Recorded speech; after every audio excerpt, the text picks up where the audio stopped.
Hey, Model Mom here again. So, happy holidays first and foremost for those that are celebrate Christmas. Merry Christmas, Happy Christmas if you're overseas. Happy Hanukkah. I know Kwanzaa's coming up soon, and I know that's going to be a joyous time. So, happy Kwanzaa for those that celebrate that as well. And if you're seeing this after those holiday seasons, I hope that you had a great year and have a wonderful upcoming 2023. So I just kind of wanted to take the time to tell you about what happens in my household. So my household is what they call a interfaith or multi-faith household. My mom lives here with me and pretty much bought the house for her because she has been there for me through everything from my military career. With that being said, my mom's Christian and I converted to Judaism. So I've been a practicing person of Judaism since I'd say 2014, 15. But because I lived overseas, I wasn't able to do my conversion. And then by the time military chaplains, rabbi chaplains were allowed to authorize and to do conversions, I didn't have enough time to really complete all of it. And then I came back to the States and I've pretty much been in and out, in and out, in and out to sea. So I haven't been able to find a synagogue that I really truly like and just kind of stick with them so that I can do my conversion. Now, don't judge me, but here we go. I got a little belly going on here. But so wanted to show you guys something. I am doing holiday shirts for my family. So every few years, Christmas and Hanukkah, they overlap. And so we like to joke and call it Happy Hanukkah. So my boys are able to still celebrate the 8 days of Hanukkah. And they still believe in the spirit of Christmas and Santa and giving back and all of that jazz. So, and because my mom, like I said, is Christian, she still does Christmas for them, and we allow them to have that joy and that fun because why take it away from them? So, but Hanukkah is really cool. We merge them together, and we tend to do all the fun that goes around with it. We have our latkes, we'll have our sauvignons, we'll have our dreidels, our goat, but then, you still have your regular meals and all that jazz. So for tomorrow, we wanted to do like a family photo.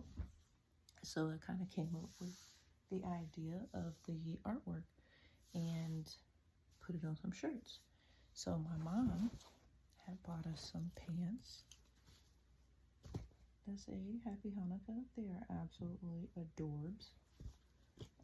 And so I was like, well, we gotta have matching shirts. So that's why I came up with the design. Sorry for having my butt in the mirror. Not in the mirror, goodness gracious. It's a whole camera, not a mirror. That's what you get for doing stuff in the middle of the night. It's probably like 1:30 in the morning, if not later. But yeah, so my mom got the pants. Then we went out to a craft store. We got some shirts. I wanted some raglan shirts, which, the white with the sleeves, 3/4 length sleeves that are a different color. And I wanted those in blue and white because those are like your standard Hanukkah colors, which would then also work for Christmas as well, depending on whatever, the color pattern is or the choice my mom decides to go with for the decoration of her tree. So yeah. So I definitely kind of used the same artwork or similar artwork for my branding and for the poster. And then here I am making 4 shirts. One for me, one for my mom, and then of course the 2 for my boys. So, as I said, I practice Judaism and have for quite some time. I will not lie and say that I'm completely kosher. I don't have the 2 ovens. I do my best with the separation of pots for meats and any of that jazz. We don't do beef and dairy together, which of course sucks for cheeseburgers, but that was something we were okay. We made it work. But we will do like turkey and cheese or chicken and cheese.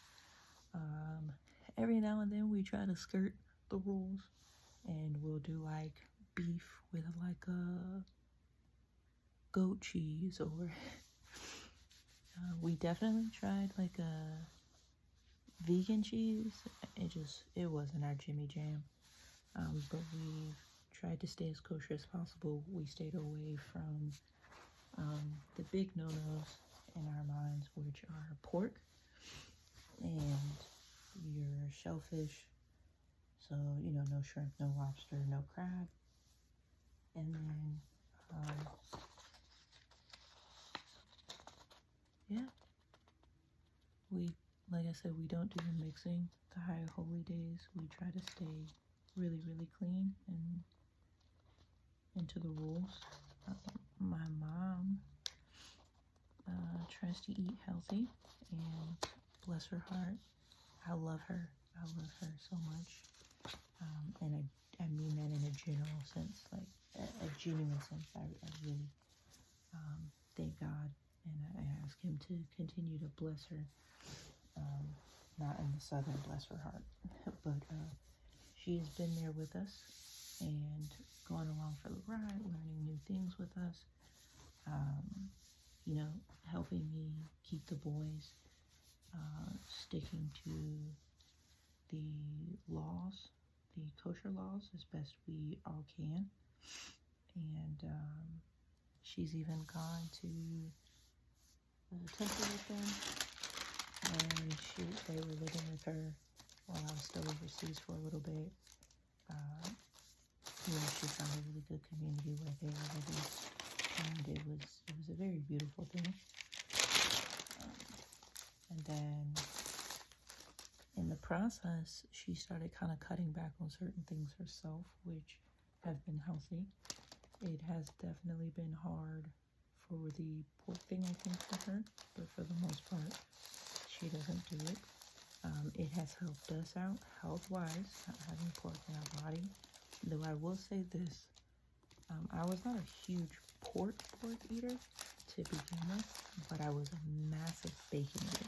Yes, I'm aware bacon is pork, but I was never like a big pork loin or pork chops type of fan. But that bacon, I love me some bacon. So it was very hard to give that up, and that was the hardest thing to wean off of. Luckily, when I started going kosher, I was deployed. I was underway. And so, it's not like it's the greatest of meals anyway. So it's easy to be like, you know what, I'm not going to eat that today. And then you just kind of go from there, and I just removed other stuff as time went on. And then I've just had wonderful family and friends along the way. And it's not like it's a major thing to change your faith, but of course it definitely raises questions. But very supportive family and friends, and I love all of them. I love them dearly, and it's been a great thing to be able to share those, for lack of better terms, the new ideas, but the different practices. That's been really fun. I have a really good friend who lives like literally right down the road, and we started doing, when we would do family meals, her kids would start with the first prayer, and their prayer goes, "Thank you, Jesus, for this food. Amen." And then right after they finished theirs, me and my boys would chime in and do Hamotzi. Hamotzi Elechem High. We give thanks to God for bread. Our voices rise in song together as our prayer is humbly said. And then you'll do the end of it, and you actually say the prayer. And so it's just been such a beautiful thing that our families just kind of do it all together. We celebrate the different holidays together. Her children are learning different things about the different holidays, and it fosters open communication, which then forces everybody to really go and read the Old and New Testament and have those types of conversations and discussions. And it's very beautiful. I love it. I am content with my decision. Yes, for lack of better terms, I am forcing my children to practice Judaism right now. But we do have open discussions. We talk about Christianity. We talk about the Islamic faith. We talk about Buddhism, Hinduism, that which I know about. There's only so much we can do by reading and learning about it and learning about the people and the culture that ties into it. But I don't like closing their minds off to other things, because whatever they decide to do is what they decide to do. But as of right now, this is what we're going to practice. And I want them to be of sound mind and decision when they go out and be amongst themselves and alone to themselves. Because that's when we make all those big decisions, when you're alone by yourself.